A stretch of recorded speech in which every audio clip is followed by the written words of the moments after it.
Are you ready to turn your speaking into a more profitable marketing strategy? Then you're going to love my limited series podcast, Public Speaking Monetization Tips. In each short, actionable episode, I share insider strategies to help you land more speaking opportunities, attract your ideal clients, and confidently sell from the stage without ever feeling salesy.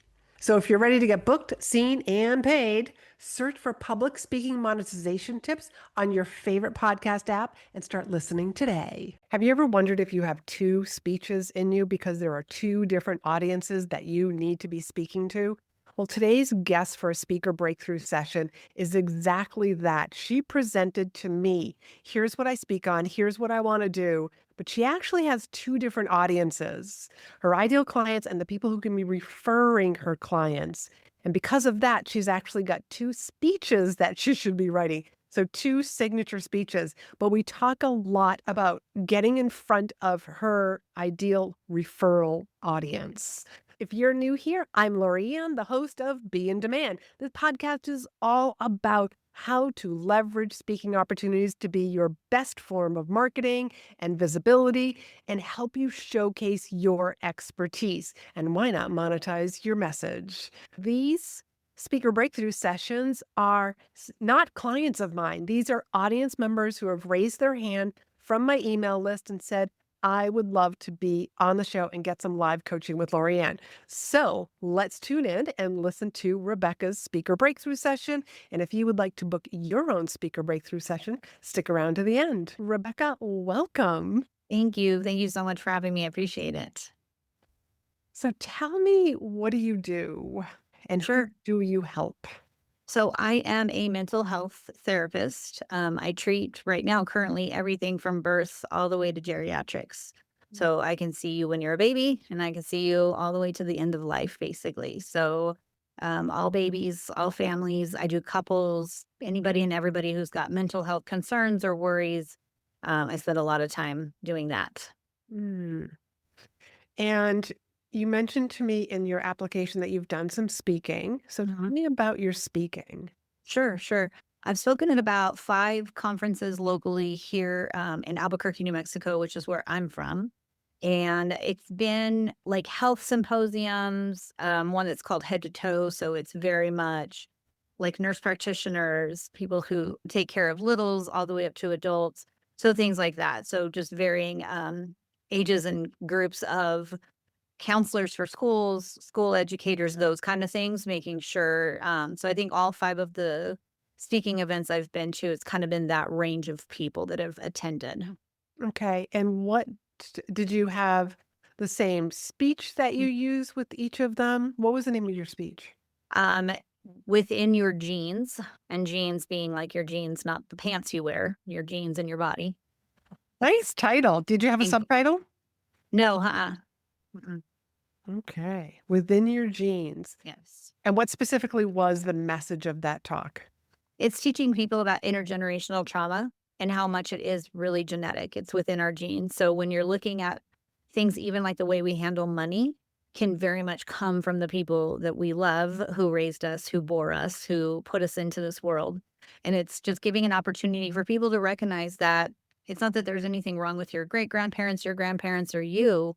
It's just it's genetic. And how does it get passed down? And also, how do you heal that?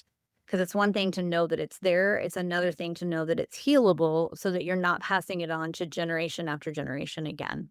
Okay. So you're basically letting people know, like, all right, here it is. Mhm. Now you know about it. Now it's your responsibility to Right. change it so that you're not passing it on to your next generation.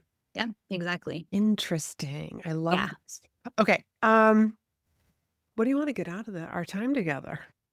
I wanna know more about I wanna speak to the world. I don't wanna just speak to my state. I've loved it very much. I love where I live, but I wanna get out into the world everywhere. I think there are not enough people who know about intergenerational trauma. I think we hear it all the time. We have a broad idea, but then when you're teaching people that it's, like, actually within your genetics, then people are like, "Wait, what?" And so to me, like, teaching is fascinating. I love it more than anything, and so being able to spread the word all over so that we can heal all over. To me, that makes the most sense. Yeah. Yeah, absolutely. Okay. So one thing that comes to mind, especially when you're trying to really break into speaking like a little bit beyond your own backyard, Uh-huh. because what's that saying? You can't be a prophet in your own backyard. So let's Right. get you out of there and into some other areas. Is what associations do you already belong to? The only one I can think of right off the top of my head is like the Board of Social Work, because we have to be part of that because that's what my background is in. That's what my licensing is under is social work. Hmm. And so I would think off the top of my head, that's kind of really the only one that I've ever been. I'm a part of like some local like networking groups, but that's just like little tiny ones here, but nothing broader. The little tiny networking groups might be a great place to practice, Mhm. like also rotaries or chambers to Mhm. like just to practice and also get some speaker assets like photographs Mhm. and also video. But I want to get you in front of the right people. Okay. So here's the other question that comes to mind is what do you want to get out of speaking? Because if you've listened to any of my podcasts, Mhm. there's two goals that I tell like my clients, my students inside in-demand signature speech that you need to set. One Mhm. is what's the goal for the audience? What do you want them to walk away with when you're done speaking? And the Mhm. second one is what do you want from Okay. speaking? Yeah.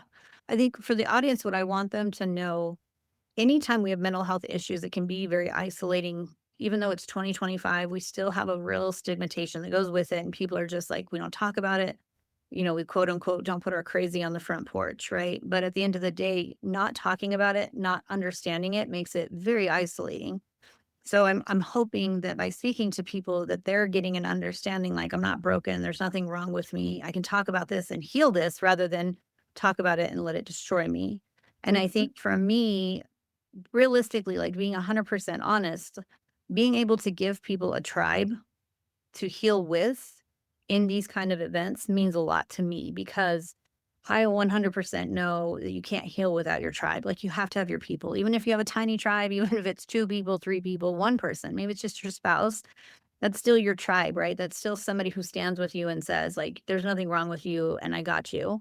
So I think for me, having events like this where you can kind of look at somebody next to you and be like, you, me? Okay, well, let's do this. And so having people be able to walk away and me being able to know, like, I planted a seed that will hopefully grow the tree of health and healing, to me, that matters the most.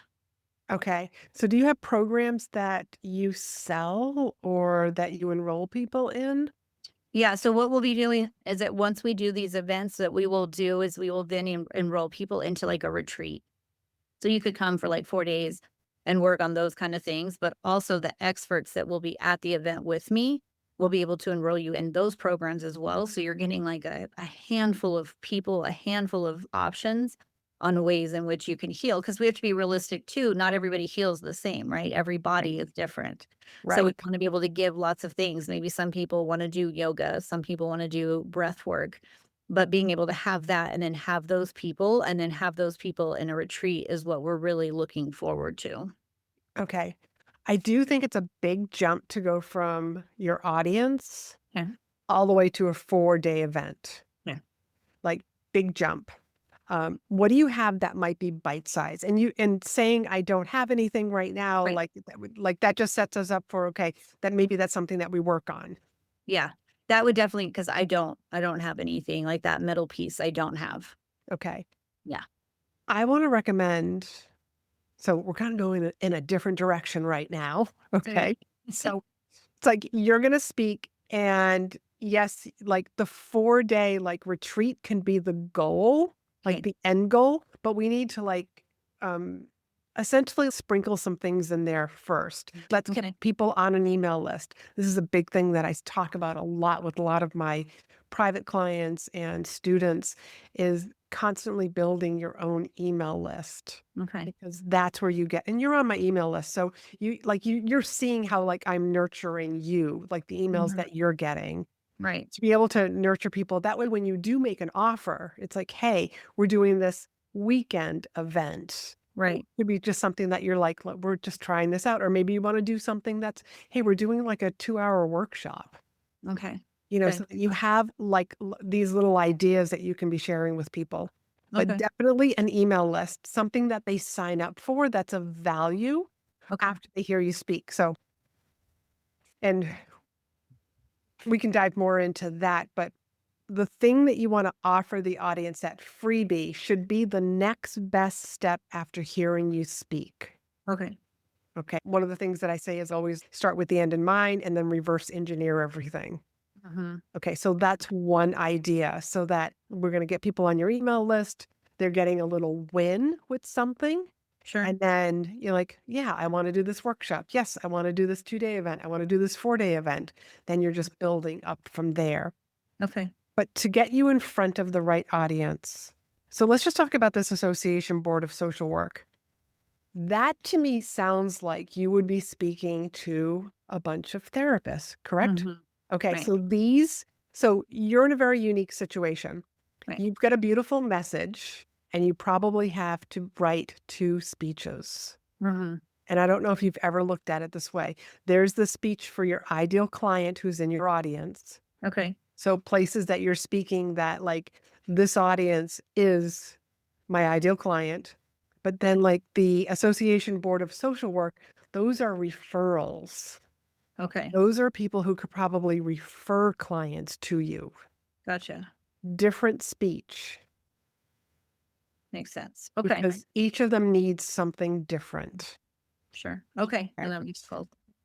So you also mentioned to me, and this is one of the best ways to really start getting more speaking events on your calendar.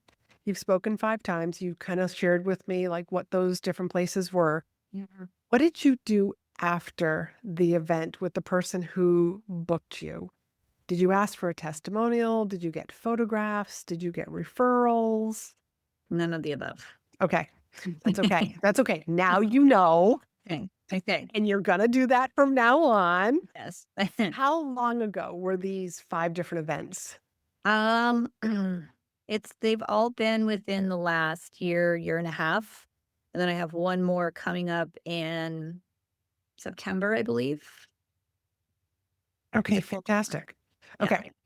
And just in case, I'm not even sure if we were chatting about the 5 different events on this podcast. Okay. Like, I'm not sure if we talked about it before we hit record, but I'm Okay. just kind of putting it out there that that's where this 5 kind of came from. Okay. Okay, so you've got 5 and they've been in the past year to a year and a half. That's perfect. I would still reach out to them.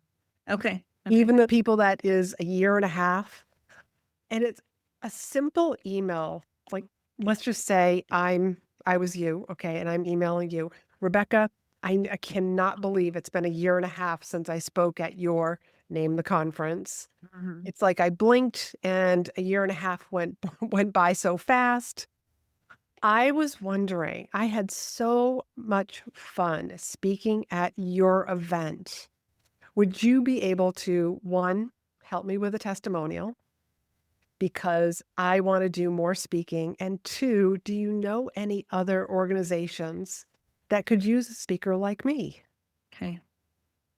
Short, sweet, simple. Okay. And I would almost break that up into 2 requests. I know Okay. I just kind of like labeled it as like one email, but I'm a big fan of just asking people one thing at a time. Sure. So I Sure. might ask them like, "Hey, I really enjoyed speaking for your group. I want to do more speaking. Would you mind writing me a testimonial?" Okay. And you can even like remind them like Yeah. of who you are and maybe even like, "Here's what I heard afterwards," just Yeah. to jog their memory. Okay. And then when they send you the testimonial, then it's just like, "Hey, do you know anybody else?" Cool. So that's almost like your follow-up email. Okay. And Perfect. then the speaking world really is a relationship business. Mhm. It's never a one and done, but so many people treat it that way. Like, Right. "Oh, I already did that. I'm moving on to the next thing." But it's like, keep in mind those people, they can bring you back. Okay. No, that's good. Well, That's great. Thank you. yeah, and your September one, tell me about the September one. That'll be one that I did last year. So this is a repeat one. And so this is the head to toe conference. So yeah, so I'll be back at this one. This will be my second year speaking for them. How many people were in the audience last year? Oof. Um, at least 60. At least. Nice. Yeah, that That's a was a big good one. size audience. Yeah. That makes very good pictures. Yeah. Yeah. Uh, Okay. bring your friend, bring your podcast co-host, Mhm. and get her to take some pictures, Okay. Okay. you know. And your pictures need to be very strategic. You don't necessarily always have to have them zooming in, but I want to see a lot of heads. Okay. Make great photographs for your website. Yeah. Okay. I Okay. like that. And it's a referral business. Yeah. I would do really well with my referral audience versus my actual audience. And those are I would be targeting associations Okay. that have mental health workers. Okay. If not, then it sounds like you might be looking for audiences that have your ideal clients in them. I don't know. There's so many. It's a matter Yeah. of fine tuning, like, hey, I just want to like work with entrepreneurs. I Right. want to work with, electrical engineers, Okay. finding those audiences of your people. Okay. Perfect. Thank you. What questions do you have now that I threw out like a ton of information? No, it's good. Those are good. I never thought about having like the two different speeches because it does make sense that like the people that are at the event, although it's good information for them, typically they're not the ones that would come to the event. Like you would hope, I shouldn't say they have, but you would hope that as a therapist, they've worked on their stuff and they know these things and they're kind of good to go. And so it's who they know that would need to be there that would probably be the most beneficial, which I didn't even think about it like that at all. So that makes sense. Good, I'm glad. And to be able to share that information with them in a non-threatening way, Mm-hmm. because I almost see this as like, yeah, but these are my patients and I'm going to send them, like refer them over to somebody else. Like it's almost like a lack of income, like they're sending it to you. Right. Yeah. Or to be able to share with people like this is your expertise Yeah. and it needs to be handled very differently. Mhm. Yeah. Yeah. Yeah, because we do have a bit of a scarcity mindset here sometimes, and so people they get nervous, and they're like, "I'm not gonna send you clients," and I'm like, "You can have them back. I just wanna teach them something, and then you can have them back." Yeah, so that would be a really important thing to make sure you share with your Okay. referral audience is that this is very short term. Okay. You're not taking these clients on forever. Yeah. No. So in your speech, one of the things that I tell clients to do is to tell the story that handles the objection before it ever comes up. Okay. That makes sense. And Yeah, so because I think go ahead, I'm sorry. and so you could tell the story about like such and such referred me a client. They came and worked with us for like it could be like 2 months, Right. maybe Right. even less, and then went back to continue their work with that therapist. Okay. That lets everybody in the audience know like, "Oh, she's not stealing my people." Yeah. Yeah. No, that's really good. Because yeah, that was my only worry. I was like, "How am I gonna do that?" Because and I think that's what's been kind of a learning curve too with the class is that I'm not a coach, right? So I'm not doing this to get clients. I don't want clients. Like I'm trying to get away from seeing clients. I've been seeing clients for 10 years. I'm like, I'm good, trying to graduate everybody and like do this new thing. And so and I think that's where going just from the event to the retreat was hard because that middle piece for most people is getting those clients so you can keep working with them. But I don't necessarily want that piece because I'm like, I want to work with you very minimally, not for like 5 years or 2 years or, anything like that. So I think in my mind, I had kind of like completely cut out the middle piece, even for myself, because I was like, well, I don't need clients. I don't want clients. I just want to put this message out there and make everybody better and then just go about life. So, It's better to be building that email list because you never yeah. know where somebody is on that buying journey. They Yeah. might be ready. They might have just hired a therapist. Like in their mind, they might have these obstacles Yeah. and they're just not ready. But getting those emails from you and just learning more about like why this process, why your Mhm. unique process actually works Yeah. and Yeah. is just so foundational when you start fixing your genes. Right. Yeah. Yeah. Because it controls everything. Everything. It And you really pass does. it on, and you just keep I handing them I off. re I remember reading one book, and it was one line that she had in there, and it made me realize, "Oh my god, like, this has been" like, she explained it in such a way. I was just like, Mhm. oh, this is passed down. Yeah. Yeah. And it's stuff that you don't think about. Like you're just like, oh, I always in my speech I talk about my great grandmother. She survived the Great Depression. And so she would feed you constantly. Like you would never leave her house without eating 67,000 things and then carrying 67,000 things with you.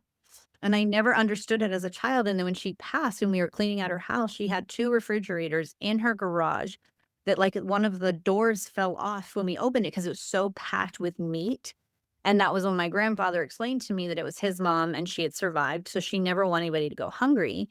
And it's funny because in my family, like the minute somebody's upset, I'm like, do you want me to feed you? Do you want a cookie? And my husband, who did not come from a trauma background, he just stares at me and he's like, I'm good. Like, why are you giving me food? I'm like, I don't know. This is all I know how to do?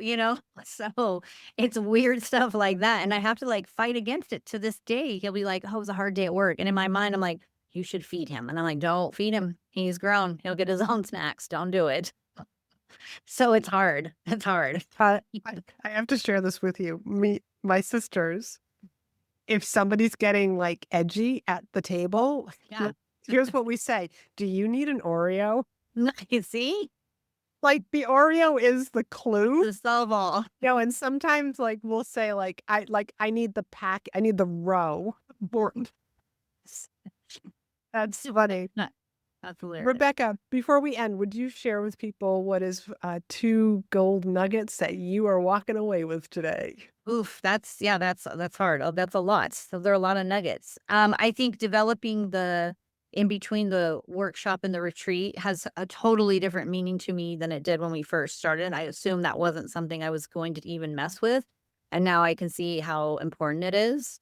And I think having the testimony or having like the conversation with people of like, send me your clients. I'm not going to hang on to them. I'm going to give them right back to you just with a little extra knowledge that will help your job become even easier. So I think those are probably 2 things that I absolutely love the most. Fantastic. Yeah. Fantastic. Okay. So Rebecca, would you share with people where they can find you, follow you, learn from you, and don't forget to mention your podcast. Yes, yes. So the name of my business is Waves Behavioral Health, like waves like an ocean. We're on Facebook and Instagram. I also have a nonprofit called the Lotus Effect. So affect with an A, not an E. That's on Instagram. That's on Facebook. We have websites for both. Our coming company for what I will be doing the events for is called Sigma Consulting. And then our podcast is called What in the Actual Mental Health. And we're on all your listening devices. So Spotify, Apple, we're all over. You can find us.